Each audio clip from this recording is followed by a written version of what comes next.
नमस्कार दोस्तों, स्वागत है आपका अपने YouTube चैनल साहित्य गुरु पे। आज का जो हमारा विषय है वो वर्णमाला है। परीक्षाओं में वर्णमाला से संबंधित जो भी प्रश्न पूछे जाते हैं उन सभी प्रश्नों को हमने यहाँ पे कवर करने की कोशिश की है। तो चलिए शुरू करते हैं। वर्णमाला, सबसे पहले देख लेते हैं हम वर्णमाला की परिभाषा। वर्णमाला क्या होता है, किसे कहते हैं? तो वर्णों के व्यवस्थित समूह को वर्णमाला कहते हैं। अब वर्णमाला में आपको दो तीन चीज़ें याद रखनी है कि जो भाषा की सबसे छोटी इकाई होती है वो ध्वनि या वर्ण कहलाता है।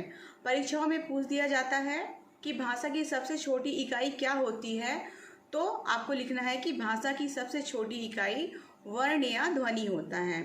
अब जो ध्वनि होता है वो वर्ण का उच्चारित रूप है और वर्ण लिखित रूप है। यहाँ पे बस दो बात याद रखिए कि ध्वनि उच्चारित रूप है और वर्ण लिखित रूप है। अब हम देख लेते हैं वर्णमाला के प्रकार। सबसे पहले आता है स्वर। स्वतंत्र रूप से बोले जाने वाले वर्ण स्वर कहलाते हैं। स्वर को बोलने के लिए किसी भी दूसरे वर्ण की आवश्यकता नहीं होती है, वह पूर्ण रूप से स्वतंत्र होते हैं। स्वर कहलाते हैं जैसे कि छोटा आ, ई, ऊ, ऋषि, बड़ा आ, बड़ी ई, बड़ा ऊ, ए, ओ, औ। इस प्रकार से 11 वर्ण स्वर कहलाते हैं और अंग और आह को अयोग वाक्य कहते हैं। अगला है व्यंजन। व्यंजन स्वर की सहायता से बोले जाने वाले वर्ण।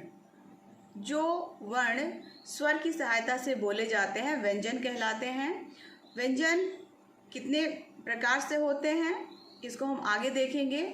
यहाँ पे हम देखते हैं व्यंजन का वर्गीकरण।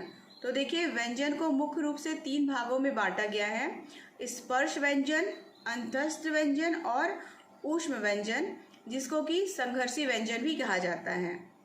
अब वर्णमाला को हम यहाँ पे एक टेबल के माध्यम से आपको समझाने की कोशिश की है। यहाँ पे हमने वर्णमाला को पूरी तरह से कवर किया है। तो चलिए देखते हैं। वर्णमाला को मुख्य रूप से 2 भागों में बांटा गया है, स्वर और व्यंजन। यहाँ पे सबसे पहले हम स्वर की बात करते हैं। तो स्वर्ग को 2 रूपों में बांटा गया है। पहला होता है ह्रस्व और दूसरा होता है दीर्घ। तो देखिए, जो ह्रस्व स्वर है इसके अंतर्गत आएगा छोटा आ, छोटी ई, ऊ, ऋषि। इस प्रकार 4 वर्ण आते हैं ह्रस्व स्वर में। और दीर्घ, जैसे कि नाम से ही पता चल रहा है कि बड़ा, तो इसके अंतर्गत आपके सभी बड़े वर्ण आएंगे, जैसे बड़ा आ, बड़ा ई, बड़ा ऊ, ए, ओ और औ। इस प्रकार से ह्रस्व के 4 और दीर्घ के 7 वर्ण मिलाकर के 11 वर्ण होते हैं। तो हम कह सकते हैं कि स्वर में हमारे 11 वर्ण होते हैं। अब आइए देखते हैं व्यंजन के बारे में।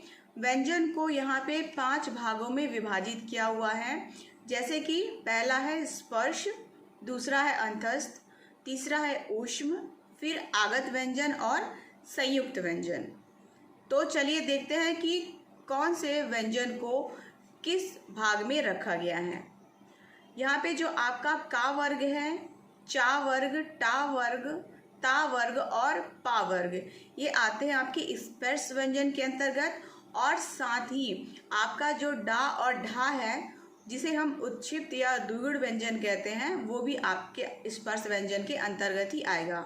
इस प्रकार से 25 और 2 द्विगुण मिलाकर के 27 वर्ण आते हैं स्पर्श व्यंजन में। अंतस्थ व्यंजन, इसके अंतर्गत आता है या, रा, ला और वा, हमारे 4 वर्ण आएंगे। ऊष्म व्यंजन में आते हैं शा, सा और हा, इसमें भी हमारे 4 वर्ण आते हैं। अगला है आगत। आगत व्यंजन के अंतर्गत जा और फा 2 वर्ण आएंगे। संयुक्त व्यंजन, संयुक्त व्यंजन में आता है आपका छा, त्रा, ज्ञा और स्रा, इसमें भी 4 वर्ण आते हैं। अब यहाँ पे जो आपको याद करने वाली चीज़ है कि संयुक्त व्यंजन, जैसे नाम से पता चल रहा है संयुक्त मतलब साथ में मिला हुआ, तो संयुक्त व्यंजन के अंतर्गत छा, ता, ज्ञा और श्रा आता है। कभी कभी परीक्षाओं में पूछा जाता है कि ये किन से मिलकर के बना हुआ है। तो देखिए, जो छा है वो का और सा से मिलकर बना है, त्रा ता और रा से मिलकर बना है, ग्या, जा और इया से मिलकर बना हुआ है, और श्रा, सा और रा से मिलकर के बना हुआ है। तो इस प्रकार हमने यहाँ पे देखा कि वर्णमाला में हमारे 11 स्वर होते हैं और व्यंजन के प्रकारों को मिलाकर के 41 व्यंजन होते हैं। तो वर्णमाला में हमारे 52 वर्ण होंगे। आगे हम देख लेते हैं अघोष, सघोष, अल्प प्राण, महाप्राण और नासिक्य। ये क्या होता है और परीक्षाओं में इनसे संबंधित प्रश्न ही प्रायः पूछे जाते हैं। तो चलिए सबसे पहले हम देखते हैं अघोष और सघोष व्यंजन के बारे में। आपको यहाँ पे हम बताना चाहेंगे कि अघोष और सघोष व्यंजन स्पर्श व्यंजन के अंतर्गत आता है। इसको याद करने का सरल तरीका है, यहाँ पे जो क्रम दिया हुआ है, इस क्रम को यदि आप याद करेंगे तो आपको बहुत ही आसानी होगा इसको पहचानने में। तो सबसे पहले कंठ, फिर तालव्य, मूर्धन्य, दंत और होष्ठ। तो देखिए जो हमारा मुख का जो भीतरी भाग होता है कंठ, वहाँ से शुरुआत करेंगे और जो अंत में आता है होंठ। तो आपको ये क्रम याद रखना है। यहाँ पे एक टेबल के माध्यम से अघोष और सघोष व्यंजन को हमने दिखाने की कोशिश की है। तो सबसे पहले स्टार्ट करते हैं हम वर्ग और उच्चारण का स्थान। तो वर्ग के अंतर्गत आएगा आपका कंठ, तालव्य, मूर्धन्य, दंत और होष्ठ। इसका जो उच्चारण स्थान होता है, जैसे कंठ का नाम से पता चल रहा है कि कंठ, तालव्य मतलब तालु, अर्थात मुंह के भीतर की ऊपरी छत का पिछला हिस्सा, और मूर्धन्य में होगा मूर्धा, इसमें क्या होगा ऊपरी छत का अगला हिस्सा आता है। दंत, दंत का मतलब होता है दांत, और होष्ठ मतलब होंठ। तो ये हुआ इसका उच्चारण स्थान। अब देखते हैं अघोष और सघोष। तो देखिए अघोष क्या होता है, जिन ध्वनियों के उच्चारण में स्वर तंत्रिकाओं में कंपन होता है वो सघोष होता है, और जिनमें कंपन नहीं होता वो अघोष होता है। ठीक है, तो आपको याद रखना है कि किसी भी वर्ण के उच्चारण में अगर हमारे स्वर तंत्रिकाओं में कंपन नहीं होगा तो वो अघोष होगा, और कंपन होगा तो वो सघोष होगा। तो देखिए यहाँ पे हमारा जो वर्ग है का वर्ग, चा वर्ग, टा वर्ग, ता और पा वर्ग। तो प्रत्येक वर्ग का पहला और दूसरा वर्ण ये क्या होता है आपका अघोष होगा। आपको याद रखना है कि पहला और दूसरा वर्ण अघोष होगा, बाकी के जो 3 वर्ण हैं वो होंगे आपके सघोष व्यंजन। उसके अलावा एक बात आपको और याद रखना है कि जो शा है, हमारा जो ऊष्म व्यंजन है, शा, सा और सा, ये आते हैं अघोष के अंतर्गत। और जो हमारा है अंतस्थ व्यंजन या, रा, ला, वा, और साथ ही जो हा है, हा भी हमारा ऊष्म व्यंजन में आता है। तो ये आएगा हमारा सघोष व्यंजन के अंतर्गत। साथ ही साथ सभी स्वर जो हमारे 11 स्वर होते हैं वो भी आएंगे सघोष के अंतर्गत। तो आपको यहाँ पे एक बात याद रखना है कि जो पहला और दूसरा अक्षर होगा अपने वर्ग का वो आएगा अघोष में, और बाकी सभी आएंगे सघोष में। दूसरा जो हमारा ऊष्म व्यंजन के तीनों सा हैं वो आएंगे अघोष में।